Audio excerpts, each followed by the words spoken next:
And let's start with politics. Kenyans would want to know, I'll take you a little back. More than a year ago, we saw the impeachment of Rigathi Gachagua happen in Parliament. You were not there. Yeah. You were not actually present in Parliament at that time. Yeah. And many say that's where your problems began. Where were you during this discussion, or at least the debate to impeach Rigathi? I was around. I don't need to go to details because you have all of them in terms of what was happening. The debate, I was not in agreement with it.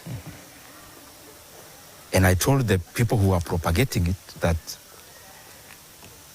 out of no political consideration, but out of other considerations, I will not be taking part in impeachment. In the impeachment. You know, by that time we were still a team. Yes. So we were accountable to each other. And because I knew it was still our team who were pushing for the impeachment, and I had different views, so I communicated and made it clear that I will not be participating.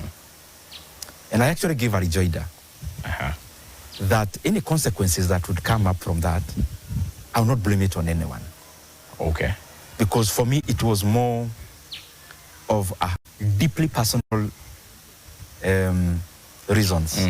At the time, allow me to take you back, at the time when the impeachment happened, many said if the impeachment went through, the potential beneficiary amongst the people who were being mentioned was you. Yes. Because I remember by the beginning of the year, there was a big debate about generational change, and even a big clamor to have you as an, raised to national stature in preparation for the presidency in future. Yes. We even had your colleagues here, when they came here to benchmark, even start citing you as such. So many thought once Rigathi goes, perhaps the reason why Ndindi has taken a back seat is he's expecting to be the one to be made deputy president. Was this discussion ever had? You know, Ibrahim, the reason why I never find it plausible to keep on replying to anything politically is because time answers most of the questions. Yes.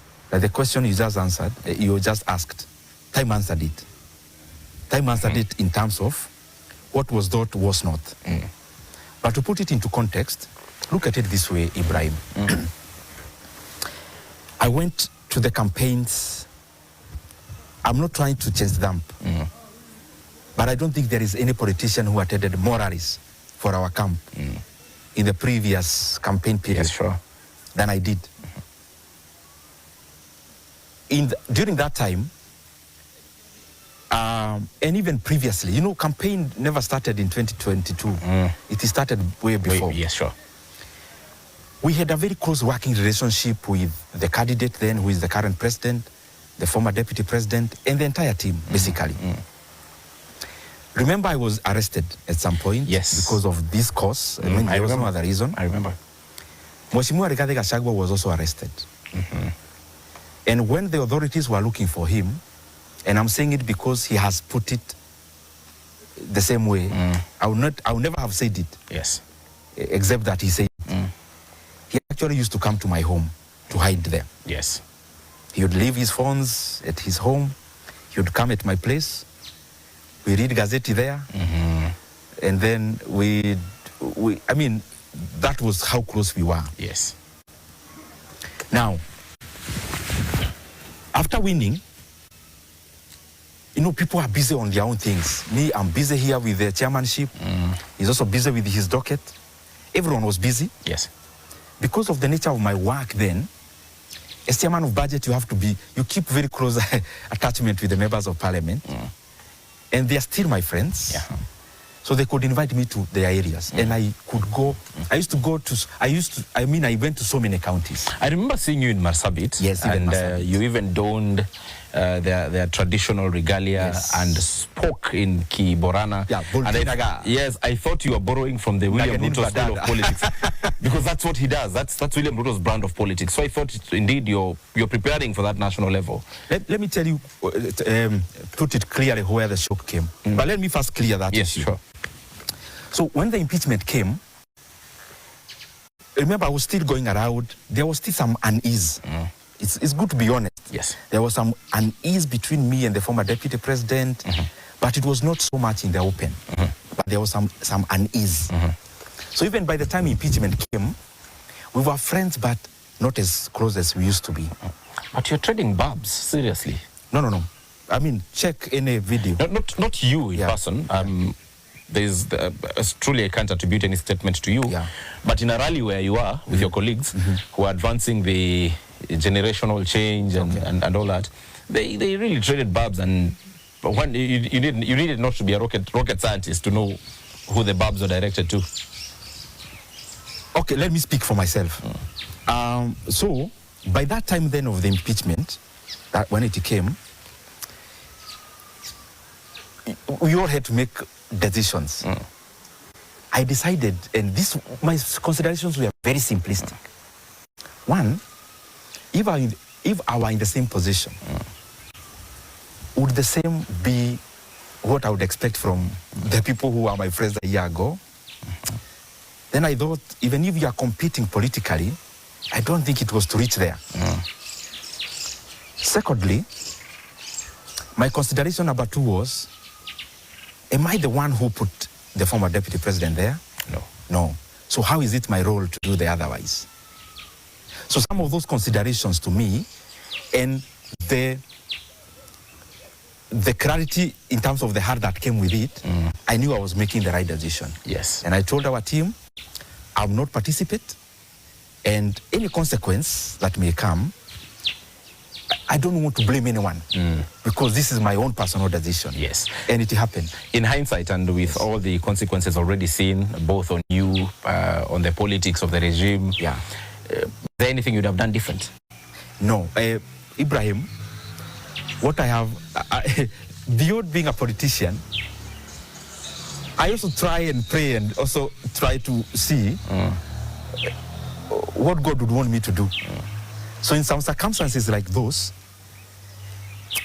my consideration goes beyond politics.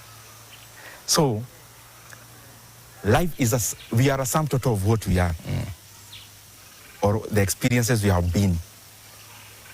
Ibrahim Karaja is no Karaja. Yes. Without the ups and downs you have faced in your life. Sure.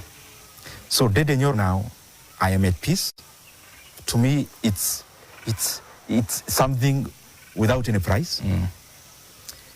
I enjoy the work I'm doing in serving the people of Kenya in Parliament and here in Kiharu. And therefore, I don't blame anyone. Neither do I want to castigate anyone. Okay. Because if that was the genesis of where we are now, then it's okay. Fair enough. Because it was my personal decision. Fair enough. Yes. Do you speak to Rigathi Gachagua, for instance? How is the relationship right now? There are some questions that you'll allow me to answer generally. Okay. In politics, I decided I will not have any enemy. You haven't answered my question. And any person may be my enemy. I will not be anyone's enemy, because I realized enmity, hatred, and those corrosive emotions, they burden you down. Okay. Now, Rigathi Gachagua is my friend. To date? He's my friend. How is he not my friend? When's the last time you spoke? We spoke recently. How I have no enemy in this politics. How recent is recent, Mheshimiwa? Recent? Recent could be a year ago. No. Just you in Atosha. Just know that I have no enemy. My phone is closed to no one. Okay. You haven't blocked anyone? Why should I? When did you last speak to President William Ruto? Let me tell you something about, because you've asked, and I think Kenyans also, they need to know because you're public officers. Yes. When I was chairman of budget, there is a time I could attend meetings. I am there with my bosses. We are doing things. Today's newspaper is writing about how I'm being chased away. And I'm in that meeting. Yeah. Then we could finish the meeting and just go. So,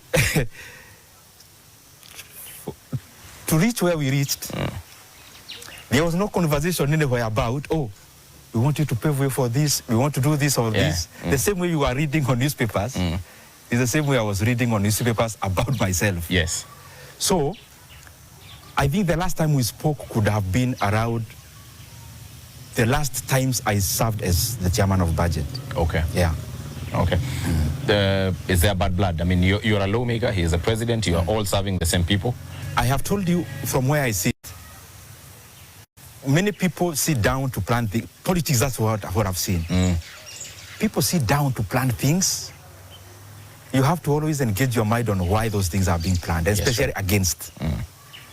When people sit down, plan things against you, and then you go berserk, and then you incorporate negative toxicity, the loser is you, because you're playing into the game. I can tell you in my heart, I hate no one politically. I may disagree grossly, like I do with most of the things that are happening in government. Sure. But I've decided, we were younger during the last elections. We did what I would call silly politics. You know why, sir? Fighting people because of power, besmirching, name calling. I am not a moralist, but I have decided I need to define my politics. And my politics, I want to respect everyone. Can I soak you? Yeah, please, Ibrahim? go ahead. Because, you know, what I've seen with life also, we keep on amending our conclusions. That's part of learning. Yes. What you knew 10 years ago, you know differently. Some of the conclusions you had already made, some you have amended based on the new information you've gotten. I disagree totally with many of the things we'll talk about the government is doing. Which is where we are coming headed. We're headed in the next few. And on the other side, I have told you there is a time we've had unease even with the former deputy president.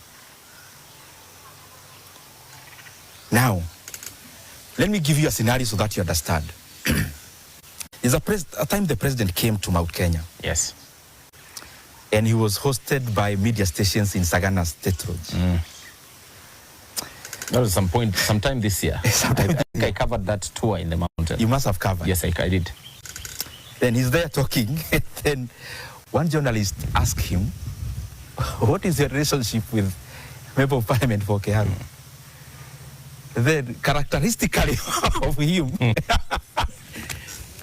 it is the time I'm being hoarded around. Yes. And his guys are in Parliament saying how I am misusing, I don't know the position. Yes, they said you actually, and we'll come to that. They said that the reason actually Kiharu is doing all this is because you've been taking up to 1 billion shillings to Kiharu. so I'm there. Somehow I decided not to watch that debate. I don't know why, but when I switched on a few minutes later, then I see some guy asking, what is the relationship with the Member of Parliament for Kiharu? Characteristic of him, because I had to say, he's a young man, I'm mentoring, then I'm here wondering.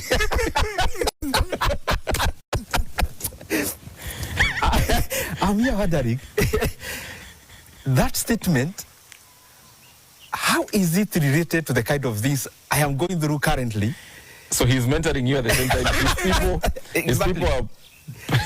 I mean, and of course I knew some of those decisions that were happening, no one had the gauge to do that. It must have come from a higher... Definitely. office. I mean, it must have come from... But he was mentoring you at the same time? Now, that's what I watched. So I got very angry. And I decided I am going to call a press conference the following day to clarify, because I thought maybe... Why are you trying to benefit from my misery?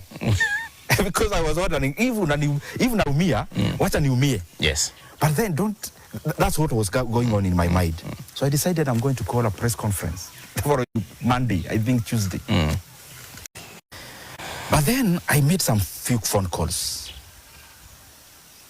And kwa bahati, I called my bishop actually here in Muranga. It's good because some of the things I'm saying also, I know there are some young politicians who look up to us. So I'm just saying it plainly for even any one other person to learn.